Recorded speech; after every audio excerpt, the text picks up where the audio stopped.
Je vous salue Marie, pleine de grâce, le Seigneur est avec vous. Vous êtes bénie entre toutes les femmes, et Jésus, le fruit de vos entrailles, est béni. Sainte Marie, Mère de Dieu, priez pour nous pauvres pécheurs, maintenant et à l'heure de notre mort. Amen. Je vous salue Marie, pleine de grâce, le Seigneur est avec vous. Vous êtes bénie entre toutes les femmes, et Jésus, le fruit de vos entrailles, est béni. Sainte Marie, Mère de Dieu, priez pour nous pauvres pécheurs, maintenant et à l'heure de notre mort. Amen. Je vous salue Marie, pleine de grâce, le Seigneur est avec vous. Vous êtes bénie entre toutes les femmes, et Jésus, le fruit de vos entrailles, est béni. Sainte Marie, Mère de Dieu, priez pour nous pauvres pécheurs, maintenant et à l'heure de notre mort. Ô mon Jésus, pardonnez-nous nos péchés, préservez du bout de l'enfer toutes les âmes, et spécialement celles qui ont le plus besoin de votre sainte miséricorde. Ô Marie conçue sans péché, ô Marie conçue sans péché, ô Marie conçue sans péché, que par la miséricorde de Dieu, les âmes des fidèles trépassés au ciel. Amen. Il y a eu des étapes dans la vie de la Vierge Marie. Il y a eu des étapes dans la vie de Marie que nous avons clairement entendues depuis quelques jours. Voilà, dans les conceptions de Marie, la naissance de Marie, l'incarnation, et puis la croix, etc. Voilà. Donc on voit bien qu'il y a des étapes. Et de même, il y a des étapes dans la vie de Louisa. Et particulièrement, il y a un passage qui nous éclaire, c'est page 60, volume 11, 29 septembre 1913.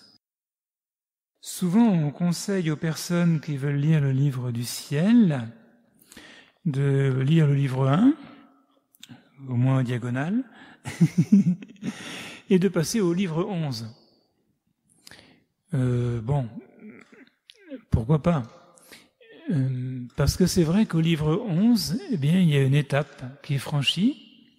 Nous sommes pourtant déjà en 1913, donc tout le cheminement de Louisa date déjà depuis bien des années, mais Jésus veut lui faire passer quelque chose de nouveau.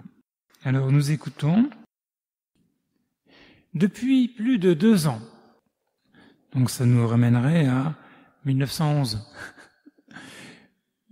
Depuis plus de 2 ans, je préfère utiliser des chaînes plus nobles, celles de ma volonté. Et je te parle sans cesse de ma volonté et de ses effets sublimes et indescriptibles, ce que je n'ai fait pour personne auparavant. Examine autant de livres que tu voudras. Dans aucun tu ne trouveras ce que je t'ai dit sur ma volonté. En fait, il était nécessaire que j'amène ton âme à ton état actuel. Ma volonté est intervenue en tenant captif chacun de tes désirs, de tes paroles, de tes pensées et de tes affections, jusqu'à ce que ta langue parle de ma volonté avec éloquence et enthousiasme. En premier lieu, je t'ai donné l'extase de mon humanité, pour que, connaissant qui je suis, tu m'aimes. Et pour gagner ton amour totalement, je me suis servi de stratagèmes d'amour. Tu t'en souviens certainement. Il n'est pas nécessaire que je dresse une liste. En second lieu, tu as été prise par ma volonté. Comme tu ne pouvais plus être sans moi, il était nécessaire que l'extase de ma volonté prenne la relève de l'extase de mon humanité. Tout ce que j'ai fait auparavant était pour te disposer à l'extase de ma volonté. J'espère que vous avez compris. Vous dites oui, moi j'ai rien compris.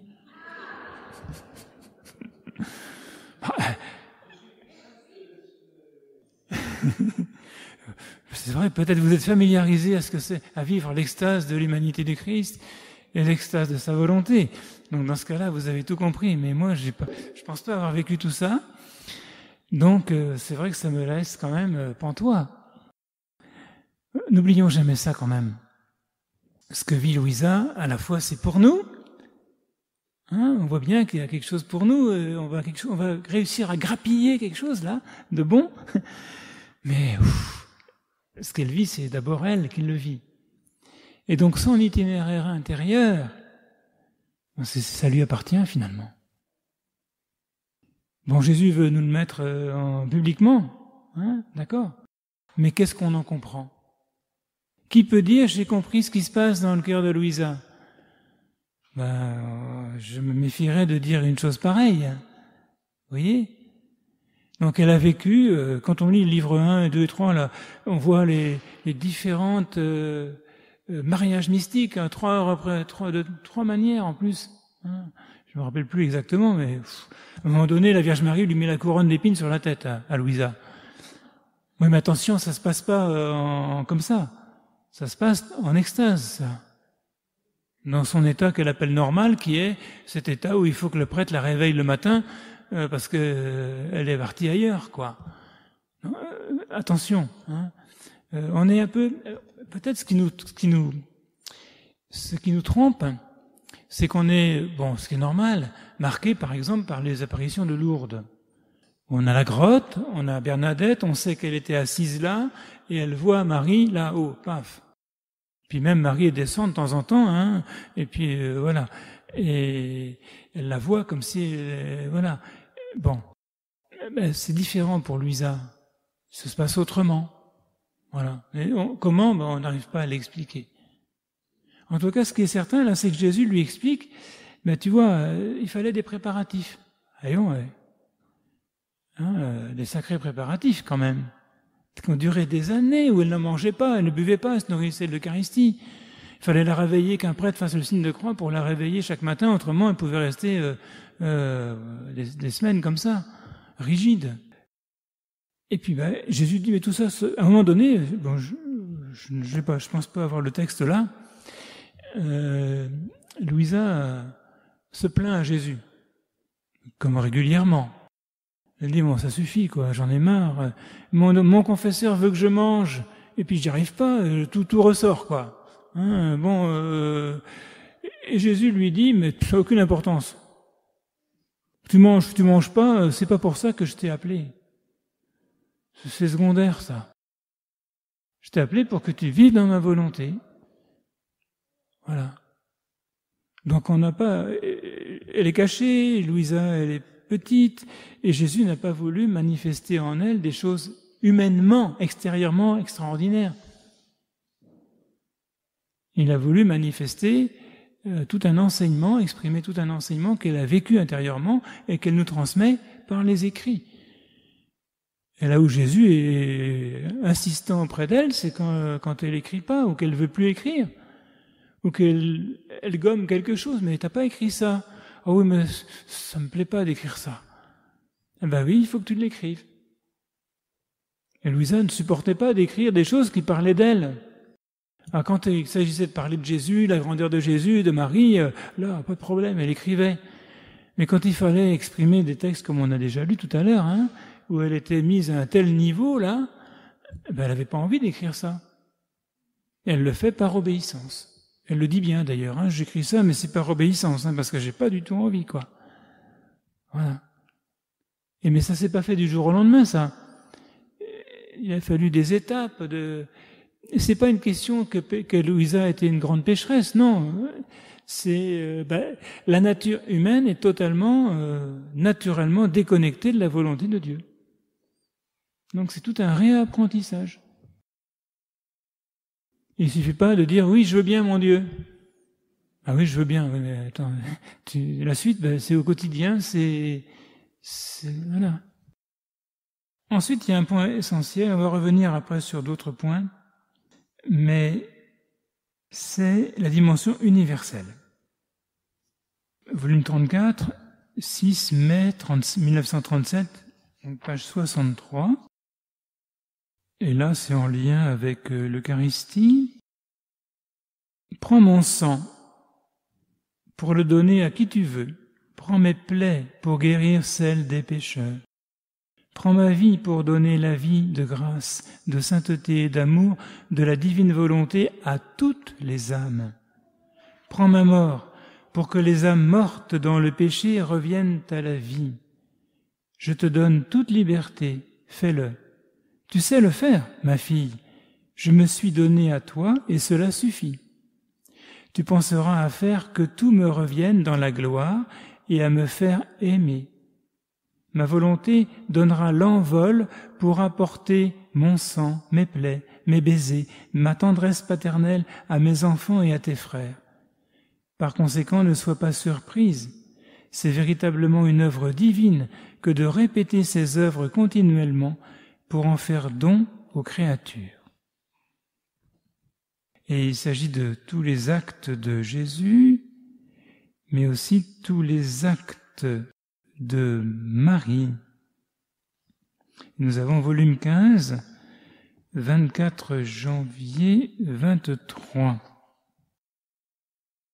Par la suite, j'ai compris qu'il voulait que j'entre dans l'immense mer de sa volonté pour être fortifié contre la mer des péchés des créatures. Le tenant fermement, je lui ai dit, « Mon amour, avec toi, je veux suivre tous les actes que ton humanité a réalisés dans la divine volonté.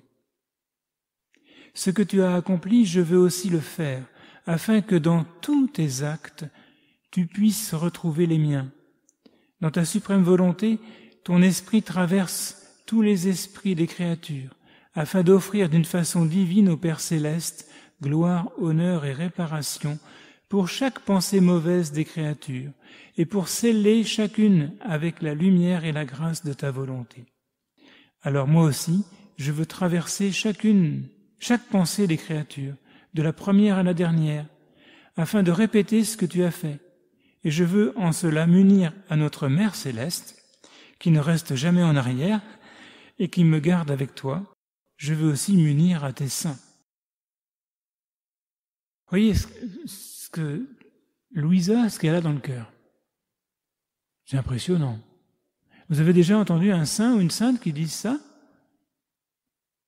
Que je veux aller rejoindre finalement chaque personne humaine, chacune des pensées de toutes les personnes humaines qui existent. Un saint il dira, je veux aller, Sainte Thérèse dans l'Enfant Jésus, allez, je veux être missionnaire, je veux aller à l'autre bout du monde pour évangéliser, alors qu'elle reste dans son Carmel, elle le sait bien qu'elle va pas y aller. Mais en pensée, elle y est. Mais elle dit pas qu'elle veut être avec dans toutes les parties du monde à la fois. Elle va accompagner par la prière ce prêtre avec qui il y a un lien spirituel, qui est au Vietnam, et elle va prier pour sa mission à lui. Mais elle va pas penser à toutes les âmes du monde entier. Ou en tout cas, elle va pas l'exprimer. Tandis que Louisa exprime ça. Quel orgueil! Oh, pas possible! Ben non, bien sûr. C'est l'Esprit Saint. Parce que c'est la volonté de Dieu qui a mis ça dans son cœur. Elle est tellement unie à Jésus qu'elle a pigé, elle a compris ce qui se passait pour Jésus dans son humanité et ce qui se passait pour Marie. Alors on l'a vu pour Marie, on ne peut pas répéter. Elle a vécu tout ce qu'elle a vécu pour nous, pour tous les hommes, tous les femmes de tous les temps, et Jésus, bien sûr. On le sait, mais c'est tellement réexprimé d'une manière forte, là. Et Louisa, elle est associée à ça. Tellement associée elle en est imprégnée, qu'elle le dit à Jésus. Vous voyez?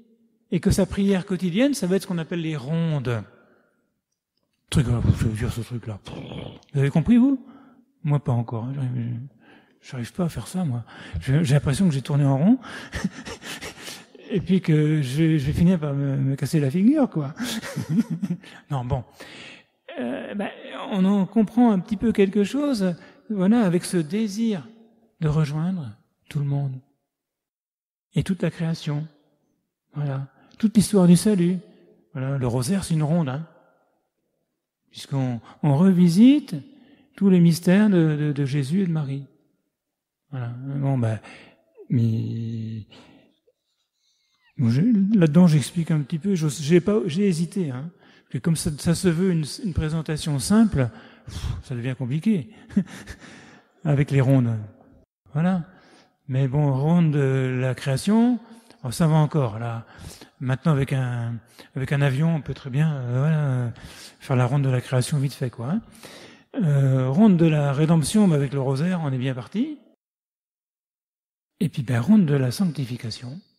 Voilà, c'est ce que le Seigneur veut accomplir en chaque âme humaine, voilà, dans tous les temps.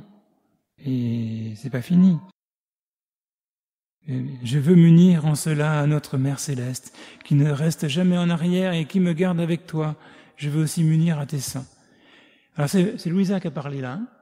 Et la suite, ensuite Jésus me regarda et plein de tendresse, il me dit. Il est content Jésus apparemment. Bon, allez, oui. Ma fille, dans mon éternelle volonté, tu trouveras comme à l'intérieur d'un manteau tous mes actes et tous ceux de ma mère, qui comportaient les actes de toutes les créatures qui ont existé ou existeront. Ce qui est intéressant, c'est qu'il faut passer par Jésus et par Marie pour rejoindre les autres créatures, les autres êtres humains. Louisa, par elle-même, ne peut pas rejoindre. Il faut passer. Tu trouveras dans ma volonté, tu trouveras tous mes actes et tous ceux de ma mère. Dans ce manteau, il y a deux parties. L'une a été élevée au ciel et remise à mon Père pour lui rendre tout ce que les créatures lui doivent, tel l'amour, la gloire, la réparation et la satisfaction. L'autre est restée pour défendre et aider les créatures. Aucune autre personne n'est entrée dans ma volonté pour accomplir tout ce que mon humanité a fait. Mes saints ont accompli ma volonté, mais n'y sont pas entrés pour participer à toutes mes réalisations et prendre avec eux tous les hommes, du premier au dernier, en les rendant acteurs, spectateurs et diviniseurs. Alors, les traductions, parfois, on ne sait pas trop ce que ça veut dire. Si on ne fait qu'accomplir ma volonté, on est inapte à répéter tout ce qu'a fait mon éternelle volonté. Elle ne descend alors dans la créature que d'une façon limitée, dans la mesure où elle peut la contenir. Par contre, celui qui entre dans ma volonté participe à son éternel essor. Ses actes rejoignent les miens et ceux de ma mère. Regarde dans ma volonté. Y vois-tu ne fût-ce qu'un seul acte réalisé par une créature autre que ma mère, qui se soit joint au mien en couvrant tous les actes accomplis sur la terre. Regarde bien, tu n'en trouveras aucun, ce qui signifie que personne n'est entré dans ma volonté. Il a été réservé à ma petite fille d'ouvrir les portes de mon éternelle volonté pour unir ses actes aux miens et à ceux de ma mère, et ainsi rendre tous nos actes en triple devant la majesté suprême pour le bien des créatures. Les portes étant maintenant ouvertes, d'autres créatures peuvent y entrer, pourvu qu'elles soient disposées à un si grand bien. Et la suite, c'est Louisa qui parle. En compagnie de Jésus, j'ai continué à voyager dans sa volonté en refaisant tout ce qu'il a fait. Vous avez compris? Moi, j'ai pas compris. Mais il faut bien se le dire, hein. Attention, on comprend quelque chose, oui. Mais Qui peut dire qu'il comprend ça? Elle a vécu la passion. Ben oui, elle était unie au sens profond de la passion. Ah ouais. Ça passe par la passion du Christ. Donc c'est pour ça que je dis, nous on peut en saisir quelques éléments. On peut entrer dans un désir, dans une soif, dans un élan intérieur. Mais attention dans notre manière, surtout si on est amené, comme c'est bien le cas, vous avez compris, à en parler, à exprimer, eh bien, à la manière dont on va présenter les choses. Il faut toujours se le redire, ça. On n'est pas seulement néant, je suis rien, voilà, puis non, ça a des retentissements sur notre manière de comprendre les choses. Le pire, vous savez ce qui peut arriver? Non, je vais être un peu raide. Parce que j'entends des gens. J'entends des gens qui découvrent les écrits de Louisa, la divine volonté, la forme de la prière, là, et qui me disent, mais ça me change la vie. Ça me fait c'est pas seulement ça me fait du bien, c'est un vrai bouleversement, c'est quelque chose qui s'ouvre, voilà, hein, le mot ouverture, là, hein, vous l'avez entendu. Il revient plusieurs fois, ouvrir. Quelque chose qui s'ouvre dans notre existence, voilà, et en même temps, ça nous dépasse et on sait pas forcément mettre des mots dessus, voilà, bon. Et puis on le ressent pas tout le temps, ça, attention, hein, à certains moments. À un certain moment, on dit, mais là, il y a quelque chose, j'en suis persuadé intimement. Et pour autant, je ne sais pas comment le dire aux autres. Il y a une personne, par exemple, ça c'est marrant, ce livre-là, je le passe pas à tout le monde. À mes collaborateurs et collaboratrices dans différents services, par exemple pastoral de la santé, je vois bien telle personne, alors je lui en parle de Louisa, puis à un moment donné, je lui dis, tiens, tu peux lire ça si tu veux. Puis il y a une personne comme ça que je voyais pourtant 2 fois par semaine, et puis je m'étais dit, je pense pas que ça va l'intéresser. Voilà. Et puis en discutant devant elle avec quelqu'un d'autre qui m'a posé la question sur Louisa, elle a tendu l'oreille, quoi. Et puis elle m'a dit, mais ça m'intéresse que vous parlez là. Et puis je lui dis, va voir sur Internet. Louisa Picaretta, voilà. C'est ce qu'elle a fait. Elle a réussi à avoir, parce qu'elle n'est pas française, dans sa langue, les écrits de Louisa, voilà, sur son ordinateur. Elle a commencé à lire. Puis elle m'a dit, ça m'intéresse, mais bon, c'est un peu complexe quand même. Oui, c'est sûr. Et finalement, je lui ai filé ça. Et puis elle revient me voir la semaine d'après. Elle me dit, mais tu sais, mais dès le début, moi, ça m'a changé tout, quoi. Dès les premières pages. Je suis au ciel. Et c'est une personne qui a les pieds sur terre, hein. Elle est visiteuse de malades, très à l'aise à être concret, à l'écoute des personnes. Voilà, c'est pas du tout quelqu'un qui est dans l'imaginaire, dans le rêve. Et puis les semaines ont passé, quelques semaines, pas plus. Puis elle m'a dit, mais écoute, je veux plus en parler maintenant, je veux qu'on en reparle en septembre. Laisse passer juillet, août, parce que je veux approfondir moi-même. Et après, je pourrais peut-être en dire quelque chose. C'est ça, je trouve ça super. Vous voyez, prenons le temps. Moi, quand j'ai eu Louisa, j'ai commencé à voir ça, quand j'ai senti que j'étais obligé de le lire, on m'a filé une clé USB avec les 34 livres dessus, en audio et en écrit. Bon. Puis avant, 3 personnes que j'accompagne m'en avaient parlé. Bon, alors après ça, j'ai dit, il faut que je m'y mette quand même. Au début, bon, ça me barbait. Puis ici, il y a des perles, il y a des belles choses quand même. Après, j'ai fait des petits diaporamas, vite fait, comme ça, pour quelques amis. Et puis après, j'ai dit, au bout d'1 an, j'ai dit, j'attends 1 an.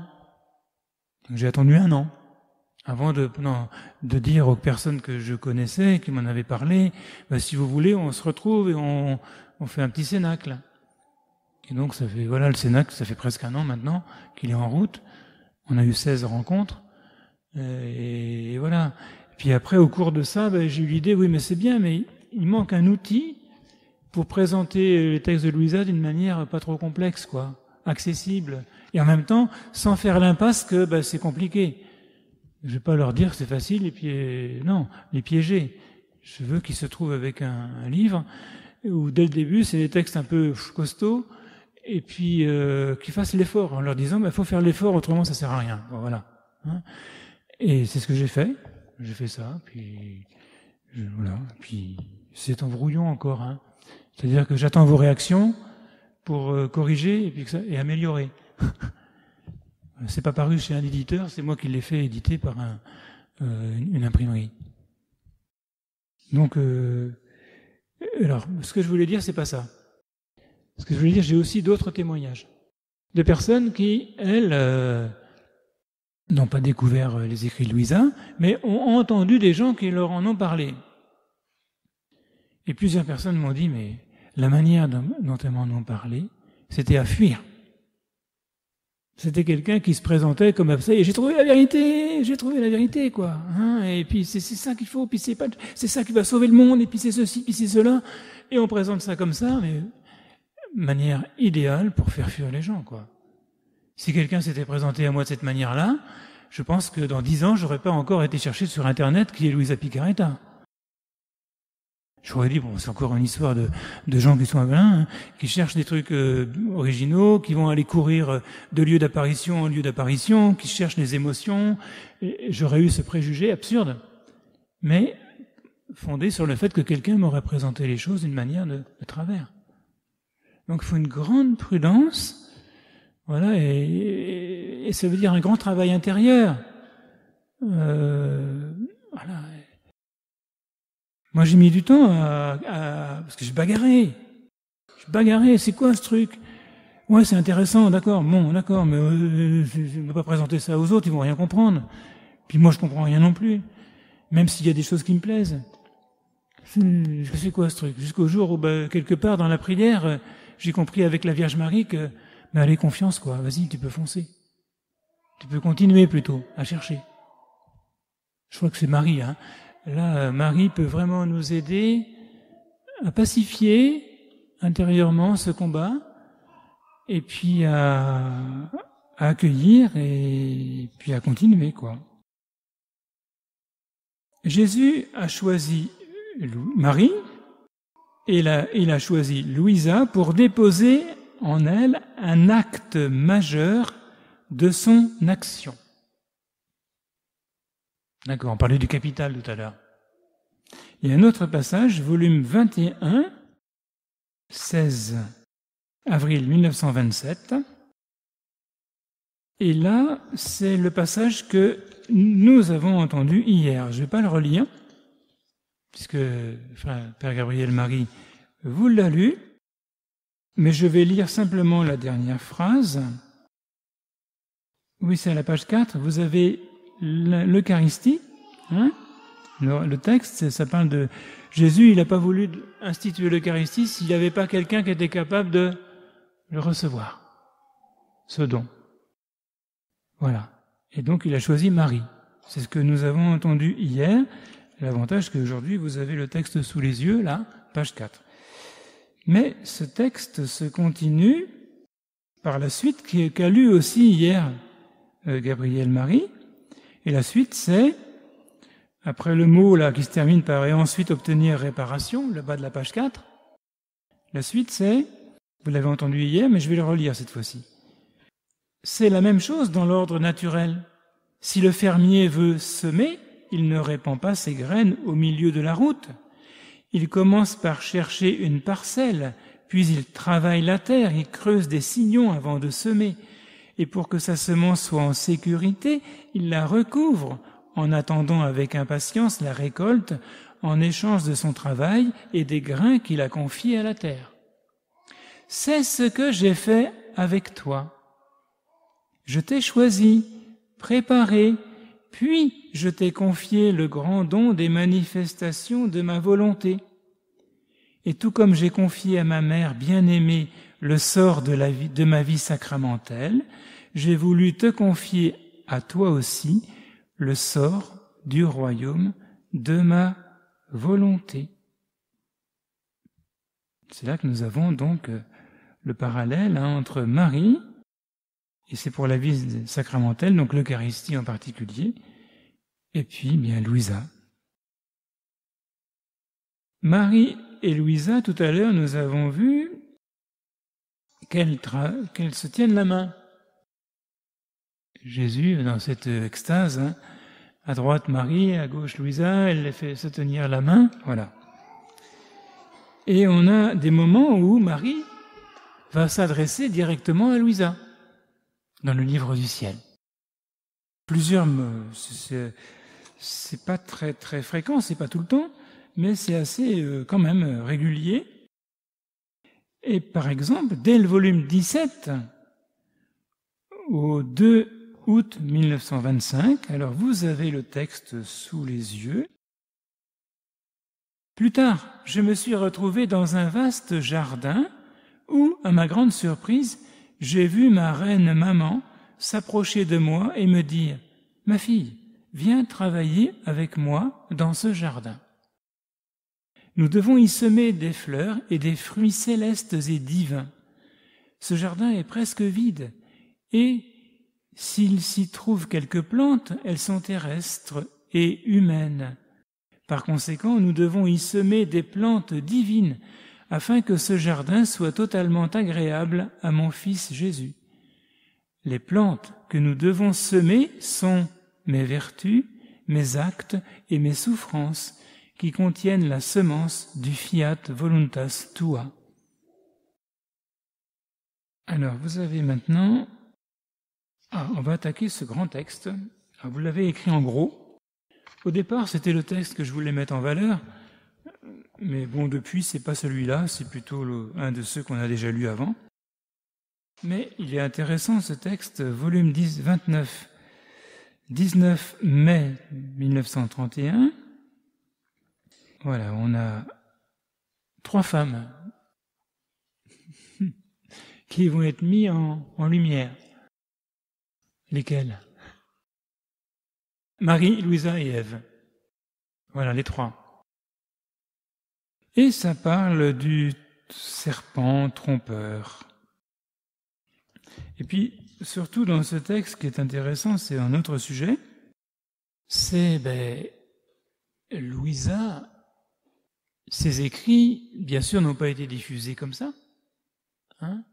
Il y a Annibale di Francia, Saint Annibale di Francia, canonisé en 2005 par Jean-Paul II, le dernier prêtre à être canonisé par Jean-Paul II.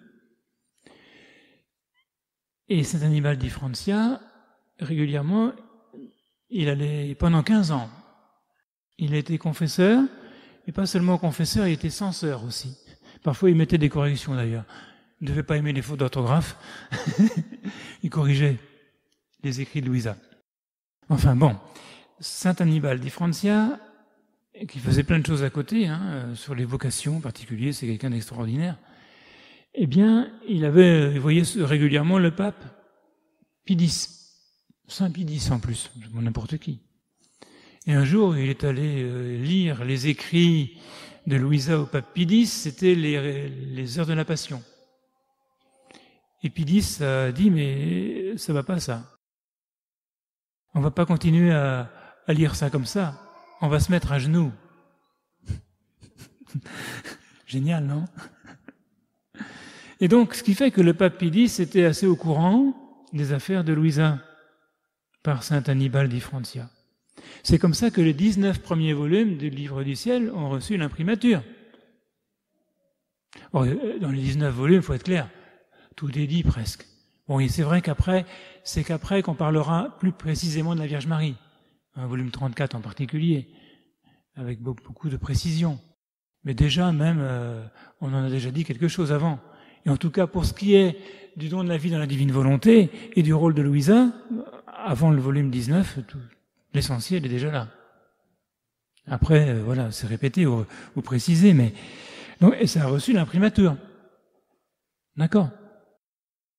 Et Annibale di Francia, avec son projet, c'était de diffuser. Ça, c'était en 1925. Et malgré toutes les réticences de Louisa. Louisa qui dit non, non, non, je veux pas qu'on me connaisse. Jésus, il veut que je reste petite. Tous les arguments qu'il pouvait imaginer. Et puis Annibale di Francia est mort en 1927. Bien sûr, elle a eu d'autres confesseurs, etc. Mais pour ce qui est de la diffusion, c'est cuit, quoi. Bon, en fin de compte, il y a plusieurs personnes qui voulaient diffuser les choses. Mais ils sont bagarrés entre eux. C'est nous qui voulons le faire. Non, c'est nous. Non, c'est à nous que ça revient. Non. Je ne sais pas comment ça s'est passé, hein. Mais en gros, voilà, des problèmes humains qui n'étaient pas du tout une opposition à Louisa, mais qui ont fait que ça a traîné, puis ça n'a pas été vraiment diffusé. Un petit peu, quoi, mais très peu. Et puis, dans les années 1937, 38, et là, il y a d'autres lecteurs qui ont lu, des théologiens, certains théologiens, et qui, eux, ont dit, ça va pas, ça. Elle se prend pour qui, celle-là? Elle se met au niveau de la Vierge Marie. Puis qu'est-ce que ça veut dire, cette histoire? Voilà. Et ces gens-là, qui devaient avoir peut-être des entrées à Rome, ils ont obtenu finalement on bloque. Et voilà les écrits de Louisa, en 1938, quelque chose comme ça, qui se retrouvent à Rome, enfermés dans un placard, et puis on n'en parle plus. Bon, rien d'étonnant, hein. Les écrits de Sœur Faustine, ils ont été mis à l'index, refusés. Il a fallu un certain pape polonais, je ne sais plus son nom, comment il s'appelle déjà, un polonais comme Faustine, qui a dit, oui, mais on va peut-être chercher, là, il y a peut-être des choses intéressantes là-dedans. Puis il a canonisé Sœur Faustine. Puis il a même créé une nouvelle fête dans l'église, faut le faire, quoi. À partir des écrits de Sœur Faustine, le dimanche de la miséricorde. Alors que les écrits de Sœur Faustine étaient à l'index, étaient refusés, étaient interdits de diffusion et tout. Vous voyez comment ça fonctionne aussi dans l'Église. C'est humain. Et non, c'est la volonté de Dieu. Parce que ce n'est pas le moment. Il y a un temps pour tout. C'est en 1994 que ça a été levé totalement par rapport à Louisa, qu'on a pu étudier. Et c'était lié, il l'a dit, Gabriel Marie. Qui c'est qui a permis ça? Joseph Ratzinger, c'est pas n'importe qui. Hein, il était responsable de la doctrine chrétienne. Rien que ça, c'est un détail. Hein. Puis après, il a été élu pape. Et quand il a été élu pape, d'abord, il a peut-être bien qu'il a tout influencé pour la canonisation de Hannibal di Francia. Ça, c'est mon idée. J'en sais rien. Peut-être. En tout cas, il était tout près de Jean-Paul II. Hein, et ensuite, dès qu'il était élu pape, allez, il faut étudier Luisa Picarreta. Il a nommé 2 théologiens qui, pendant 10 ans, ils ont mis leur temps, hein, ont étudié Luisa Picarreta. Et conclusion, ils ne pouvaient pas en dire plus. Ils n'avaient pas mission pour plus. Leur mission, c'était de dire, est-ce que c'est en contradiction avec l'enseignement de l'Église? Ils ont dit non, pas de contradiction avec l'enseignement de l'Église. D'accord? Maintenant, c'est pas ça qui fait que l'Église va dire, c'est ça qu'il faut, voilà, ça c'est une autre étape. Il y a un temps pour tout. Vous voyez?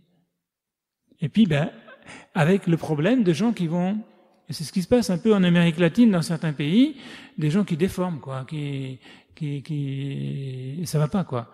Et c'est ça qui fait un frein. Hein, le cardinal Sarah disait, paraît-il, il n'y a pas l'année dernière, l'Église n'est pas prête encore à accueillir Luisa Picarreta. Apparemment, oui, il est venu à Perpignan. Et à Perpignan, il y a je vous ai parlé du cénacle que moi j'ai fait, bien sûr.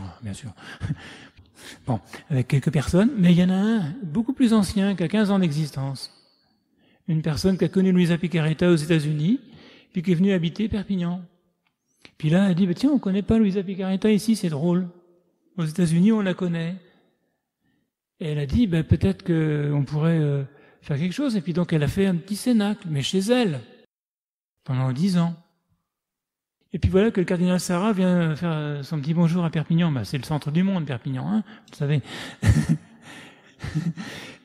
et donc, c'est Dali qui a dit ça, que la gare de Perpignan était le centre du monde. D'ailleurs, quand vous arrivez à la gare de Perpignan, il y a un grand panneau, « El centre del monde ». Centre du monde. Voilà. Et donc, cardinal Sarah est venu pour présenter son livre « Le silence ». C'était il y a 6 ans, je crois, un truc comme ça, hein. Et donc après, il y a des dédicaces, et donc cette femme, Claudia, pour ne pas dire son nom, va le voir et dit, mais est-ce que vous connaissez Luisa Picarreta? Et cardinal Sarah dit, mais bien sûr. Et alors elle dit, mais Et j'ai un groupe, depuis 10 ans, on se réunit, un cénacle, pour étudier, pour prier, Et le cardinal Sarah lui a dit, mais continuez. Voilà. Bon. Et en même temps, il y a des oppositions, et il y en aura. Il y a de quoi, hein. Je veux dire, quand on a sous les yeux les écrits de Louisa comme ça, et puis qu'on vous balance, ça c'est la vérité, paf, et puis que vous essayez de lire et vous y comprenez rien du tout, vous avez de quoi avoir quelques réticences, non? Vous trouvez pas? Bon. Alors voilà, volume 29, 19 mai 1931. Il dit au serpent trompeur avec l'empire de ma puissance. Tu t'es servi d'une femme, c'est Dieu qui parle, hein, voilà. C'est Dieu qui parle au serpent dans la Bible. Hein, tu n'auras plus de pattes maintenant. Vous vous rappelez? C'est très imagé, hein. Attention, on ne prend pas ça comme ça, un serpent avec des pattes. Bon, mais il avait des pattes, voilà. Tout à l'heure, vous allez voir. Je ne sais plus où c'est ça. Ah oui, c'est là. C'est dans ce texte. Vous allez rigoler. Il y a des images qu'il ne faut surtout pas prendre au premier degré. D'accord? Dans la Bible, comme dans les écrits de Louisa. Autrement, quoi. Hein? Donc, Dieu dit au serpent trompeur, donc c'est écrit dans la Bible ça, mais interprété, avec l'empire de ma puissance, tu t'es servi d'une femme pour arracher l'homme à ma divine volonté. Moi, au moyen d'une autre femme, ayant en son pouvoir la puissance de mon fiat, je détruirai ton orgueil et elle t'écrasera la tête de son pied immaculé. C'est une paraphrase détaillée de la parole qu'on a dans la Genèse. Hein. La femme t'écrasera le tête. Voilà. Ces paroles brûlèrent le serpent infernal plus que l'enfer lui-même et lui mirent tant de rage au cœur qu'il ne pouvait plus l'arrêter. Il n'a pas cessé de tourner et de retourner la terre pour découvrir celle qui devait lui écraser la tête. Elle est cependant venue, la créature qui devait lui écraser la tête. Et l'ennemi a senti en elle une telle puissance que ses jambes faiblirent. On a un serpent qui a des jambes maintenant. Voyez, c'est génial, c'est tout simple, hein. Une telle puissance que ses jambes faiblirent et il n'eut pas la force de s'en approcher. Fou de rage, il sortit tout l'arsenal de ses armes infernales pour la combattre. Il tenta de l'approcher, mais il sentit qu'il faiblissait, les jambes brisées, et il fut contraint de battre en retraite. C'est donc de loin qu'il épiait ses admirables vertus, sa puissance et sa sainteté. Et moi, donc c'est Dieu, hein, afin de le confondre et de jeter en lui le doute, je lui faisais voir dans la céleste dame souveraine des choses humaines, telles que prendre de la nourriture, pleurer, dormir, etc. Et il se persuadait que ce n'était pas elle. Parce qu'une personne aussi puissante et aussi sainte ne pouvait pas être sujette aux besoins naturels de la vie. Ah, le diable est un pur esprit. Il ne comprend pas ces choses matérielles. Hein. Non, mais c'est attention. Il est un pur esprit, mais qui se marque dans les choses. C'est étonnant. Hein. Bon. Plus le doute le reprenait, plus il voulait revenir à l'assaut, mais en vain. Ma volonté est puissante et elle affaiblit tous les maux et toutes les puissances infernales. Elle est lumière qui se fait connaître par tous et fait sentir sa puissance là où elle règne, de sorte que même les démons ne peuvent refuser de la reconnaître. C'est pourquoi la Reine du Ciel était et demeure la terreur de l'enfer tout entier. Ma fille, la céleste créature était pauvre. Ses dons naturels étaient en apparence ordinaires, rien d'inhabituel n'apparaissait extérieurement. Elle épousa un pauvre artisan qui gagnait son pain quotidien avec son modeste travail. Suppose que l'on ait su d'avance chez les docteurs et les prêtres qu'elle serait la mère du Messie, la mère de Dieu, que c'était elle parmi tous les grands de ce monde qui serait la mère du futur Messie. il lui aurait livré une guerre inlassable. Personne ne l'aurait cru. Et ils auraient dit, est-il possible, comme Nathanaël, qu'on a fêté hier, que peut-il sortir de bon de Nazareth, hein? Est-il possible qu'il n'y ait pas eu, qu'il n'y ait pas maintenant d'autres femmes en Israël, et que c'est cette pauvre femme qui devait être la mère du Verbe éternel? Il y a eu Judith et Esther et tant d'autres. Personne ne l'aurait cru. Ils auraient élevé des doutes et des obstacles sans nombre. Ils ont eu des doutes concernant ma personne divine en ne croyant pas que j'étais le Messie tant attendu. Beaucoup en arrivaient encore à ne pas croire que j'étais descendu sur la terre en dépit des nombreux miracles que j'opérais pour inciter les plus incrédules à croire en moi. Maintenant, ma fille, écoute-moi. Alors, donc, il aurait fallu lire ce qui précède, où Louisa se plaint à Jésus de ces théologiens qui lui font la guerre. Voilà. Hein? Les doutes les plus sérieux, les plus graves difficultés qu'ils ont trouvées dans tes écrits sont réellement les suivants. Je t'ai dit que je t'ai appelé à vivre dans le royaume de ma divine volonté en te donnant la mission spéciale et unique de faire connaître mon règne. Je l'ai dit moi-même dans le Pater Noster, et la Sainte Église le dit encore, que ton règne arrive, que ta volonté soit faite sur la terre comme au ciel. Il n'est pas dit dans cette prière que ce règne est sur la terre, mais qu'il vienne. Je n'aurais pas composé cette prière si elle ne devait pas avoir ses effets.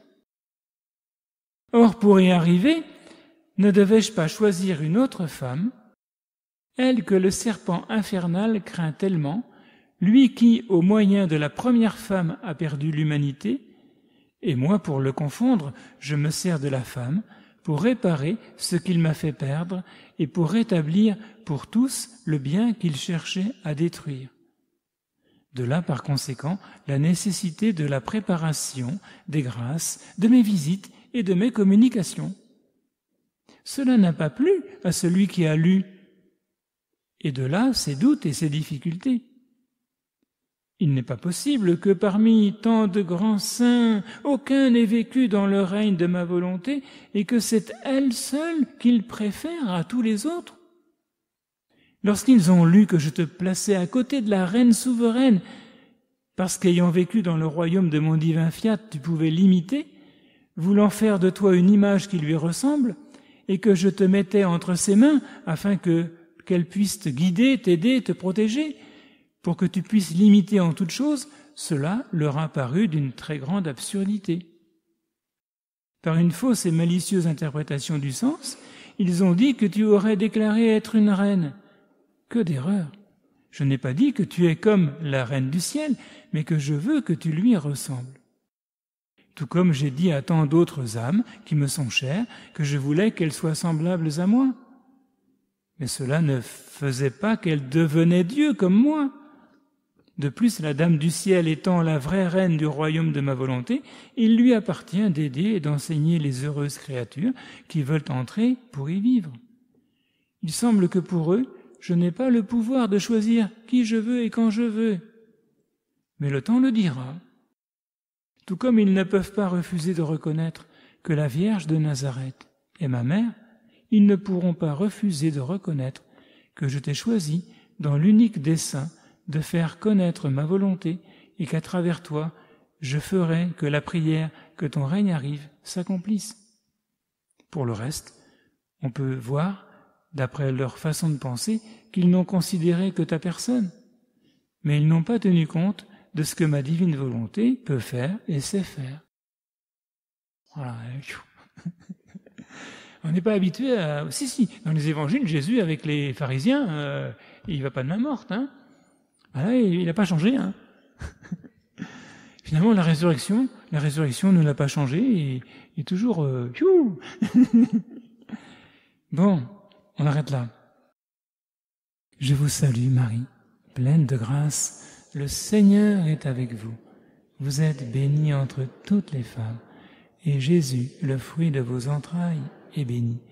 Sainte Marie, Mère de Dieu, priez pour nous pauvres pécheurs, maintenant et à l'heure de notre mort. Amen.